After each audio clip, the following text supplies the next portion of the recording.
Bienvenue dans cette synthèse sur l'ambidextrie organisationnelle. James March, l'un des grands auteurs en sciences des organisations, avait souligné dans un article de 1991 le dilemme fondamental auquel se heurtent toutes les organisations. Face à un environnement en mouvement, elles doivent en permanence se renouveler, et donc explorer de nouveaux territoires. Mais dans le même temps, elles doivent tirer le meilleur parti de leurs ressources existantes. Or, la théorie des organisations a montré depuis longtemps qu'une organisation performante dans le domaine de l'exploration avait des caractéristiques différentes d'une organisation performante dans le domaine de l'exploitation.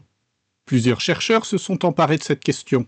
C'est à Michael Tuchman et Charles O'Reilly que l'on doit l'expression d'organisation ambidextre, qui désigne une organisation capable de faire les deux, même si dans leur article, les auteurs lui donnent un sens plus précis. S'il n'existe pas de solution miracle, la plupart des études convergent pour montrer que les activités d'exploration doivent être menées dans des structures séparées de la structure principale, davantage organisées pour être efficientes que radicalement innovantes.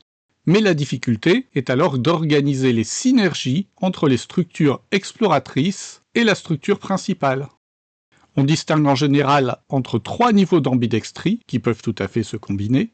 L'ambidextrie structurelle, qui consiste à adapter les structures pour trouver cet équilibre délicat. L'ambidextrie temporelle, qui consiste à alterner les périodes stables et des phases de bouleversement profond. Et l'ambidextrie contextuelle, qui consiste à prendre en compte conjointement les deux éléments, l'exploration et l'exploitation, au quotidien.